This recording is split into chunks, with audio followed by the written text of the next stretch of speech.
송파 글마루 도서관의 영화와 책의 만남 진행을 맡은 마이데일리의 곽명동입니다. 네 번째 소개해드릴 영화는 컨테이전입니다. 최근 유행한 전염병 확산 속에서 다시 주목받은 영화죠. 박쥐가 바이러스를 전파한 매개로 지목된 점, 그리고 각종 가짜뉴스가 퍼지는 점 등이 지금의 전염병 사태와 매우 닮았습니다. 이번 시간에는 컨테이전 영화를 다뤄보고요. 카미의 페스트, 그리고 인수공통 감염병의 열쇠라는 책을 다뤄보도록 하겠습니다. 영화에 스포일러가 포함되어 있으니까요. 영화를 보시고 이 영상을 감상해 주시면 고맙겠습니다. 컨테이전의 첫 번째 키워드는 인류를 향한 가장 현실적인 경고라고 할 수 있습니다. 줄거리는 다음과 같습니다. 홍콩 출장에서 돌아온 베스가 갑자기 발작을 일으키며 사망합니다. 얼마 지나지 않아 그의 아들도 숨을 거두게 되죠. 시간이 지나면서 홍콩을 비롯해서 시카고, 런던, 파리 등 전 세계에서 바이러스로 인한 사망자가 속출합니다. 미국 질병통제센터와 세계보건기구가 바이러스의 감염 경로를 추적하고 백신을 만들기 위해서 노력을 하고요. 한편에선 사재기가 일어나고 가짜뉴스가 퍼지면서 온 도시는 극심의 혼란에 빠진다는 이야기입니다. 트래픽으로 아카데미 작품상을 받은 스티븐 소더버그 감독은 실제 전염병 전문가들에게 사실적인 조언을 듣고 영화를 만들었습니다. 그래서 리얼리티가 높았고 결국은 전염병 예측 영화라는 평가까지 듣게 됐습니다. 영화는 2일째부터 시작합니다. 베스의 몸에 점차 열이 나기 시작하죠. 홍콩, 런던, 일본 등에서 사람들이 대중교통을 이용하며 바이러스를 퍼뜨리기 시작합니다. 사태가 걷잡을 수 없이 확산되는 과정을 날짜별로 보여주는데 이것은 그만큼 빠른 시간에 바이러스가 퍼진다는 것을 보여주려는 의도입니다. 결국 3개월 만에 전 세계 10억 명이 감염되는 그런 경고가 나오는데요. 그러니까 2011년 개봉 당시 이 영화가 던졌던 질문은 이것이 정말 일어날 수 있는가가 아니라 언제 일어날 것인가 라는 거였죠. 그런데 정말 예언처럼 9년 뒤인 2020년 영화와 같은 일이 현재 벌어지고 있습니다. 흥미로운 점은 1일째, 즉 바이러스가 최초의 어떤 과정을 거쳐 베스에게 옮겨졌는지는 영화의 맨 마지막에 보여준다는 거죠.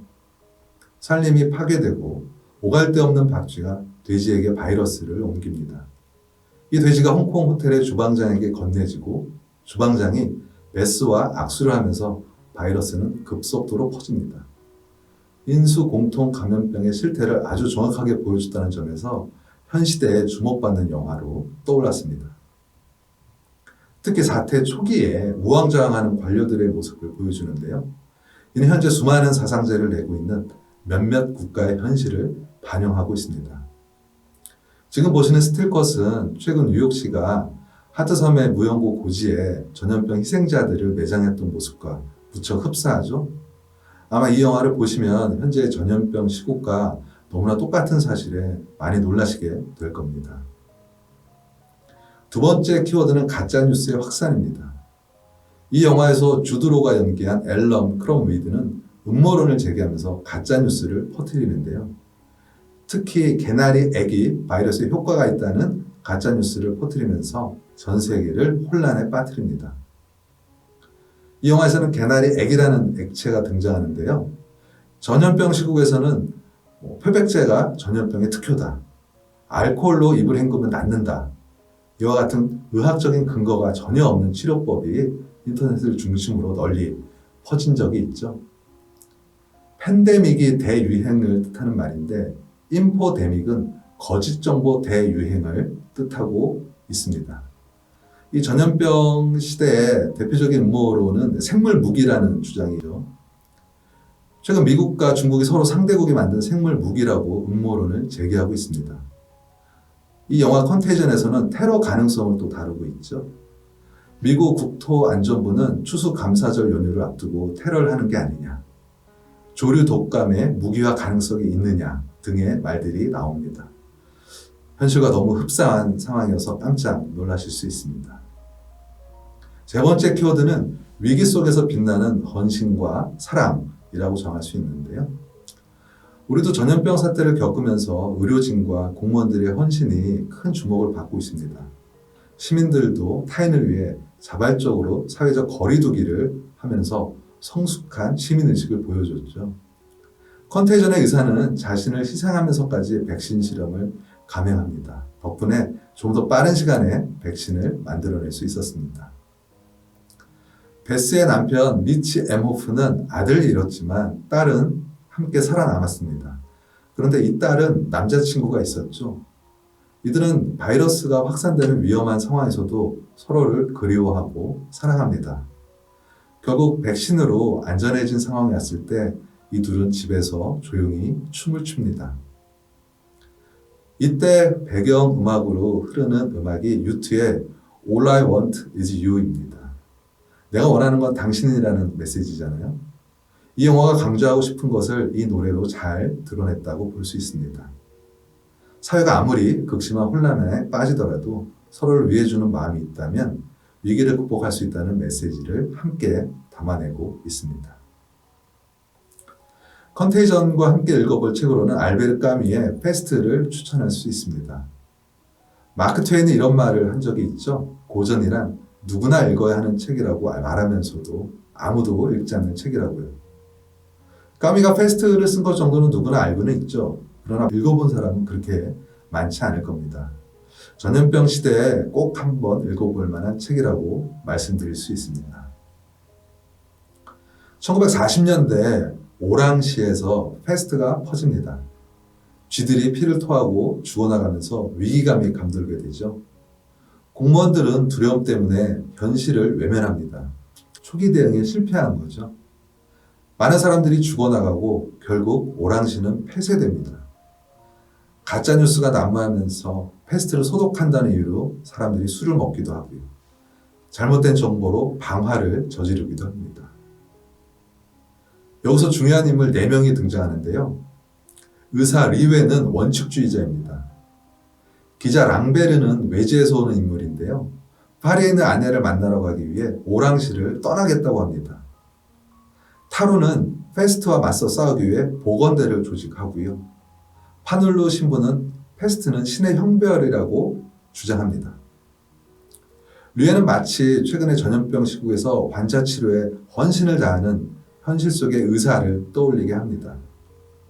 페스트와 싸우는 유일한 방법은 성실성이라고 말을 합니다. 진리와 진실의 길을 뚜벅뚜벅 걸어나가는 인물이라고 볼 수 있죠. 그날 랑베르가 파리의 아내를 만나러 가기 위해 진단서를 써달라고 할 때도 예외를 둘 수 없다고 거절합니다. 기자 랑베르는 자신의 행복이 중요한 인물이었습니다. 그래서 떠나려고 했죠. 그런데 떠날 시간이 다가오자 혼자서만 행복하다는 것은 부끄러운 일이라는 사실을 깨닫습니다. 그리고 이렇게 말합니다. 원하건 원하지 않건 간에 나도 이곳 사람이라는 것을 알겠어요. 이 사건은 우리들 모두에게 관련된 것입니다. 라고 이렇게 말합니다. 그러니까 가장 중요한 것은 사람들 간의 연대와 협력입니다. 랑베르는 개인의 행복을 중시하다가 결국 공동체의 중요성을 깨닫습니다. 타루는 보건대를 조직해서 페스트에 맞서 싸웁니다. 희망을 잃지 않는 연대와 협력이 가장 중요하다고 까미는 이 소설에서 강조하고 있습니다. 여기서 페스트는 전쟁이나 지진이 될 수도 있습니다. 페스트를 비롯한 재앙은 언제든지 다시 발생할 수 있으니까요. 소설의 마지막은 이렇게 끝납니다. 리유는 페스트균이 꾸준히 살아남아 있다가 아마 언젠가는 인간들에게 불행과 교훈을 가져다 주기 위해서 또다시 저 쥐들을 흔들어 깨워서 어느 행복한 도시로 그것들을 몰아넣어 거기서 죽게 할 날이 온다는 것을 알고 있었다. 그러니까 바이러스라든지 이런 재앙 같은 것들이 언제든 다시 돌아올 수 있다는 것을 까미는 경고하고 있습니다. 또 다른 책은 인수공통 모든 전염병의 열쇠입니다. 현재 전 세계를 뒤흔들고 전염병, 때마다 찾아오는 조류 독감, 전 세계를 공포에 떨게 했던 사스, 아프리카 사람들을 끔찍한 고통과 죽음으로 몰고 가는 에볼라, 2,900만 명의 사망자와 3,000만 명이 넘는 환자를 낳은 세기말적 역병 에이즈, 2015년 우리나라 전체를 마비시켰던 메르스. 이들의 공통점은 모두 동물의 병원체가 인간에게 건네와 생기는 병, 즉 인수공통 감염병이라는 점입니다. 동물의 병원체가 인간에게 건너오는 이유는 인간과 동물이 접촉이 많아졌기 때문입니다. 특히 인구가 폭발하고 인간이 자연을 훼손하면서 동물들과 접촉이 더욱 늘어났습니다. 인간이 동물의 서식지를 무차별적으로 침범하면서 그 어느 때보다 늘어나고 있죠. 특히 교통망이 발달하면서 바이러스 전파는 더욱 빨라지고 광범위해졌습니다. 이 책의 저자는 중국 남부의 박쥐 동굴과 광둥성의 식용 동물시장, 콩고 강변의 외딴 마을들, 중앙아프리카의 정글, 방글라데시 오지, 말레이시아의 열대우림을 찾아 병원체의 실상을 상세하게 알려주고 있습니다. 전염병이 무서운 이유는 언제든 다시 돌아온다는 겁니다. 특히 변종 바이러스가 발생하면 백신도 아무 소용이 없죠. 2008년 사스, 2009년 신종플루, 2015년과 2018년의 메르스, 현재의 전염병. 앞으로 또 어떤 것들이 나타나 우리를 덮칠까요? 패스트에서 의사 리웨는 패스트균이 다시 돌아올 것이라는 것을 알고 있었습니다. 우리도 의사 리웨처럼 바이러스가 언젠가 또다시 창궐할 것이라는 경각심을 갖고 대응을 해나가야 할 시기라고 생각합니다.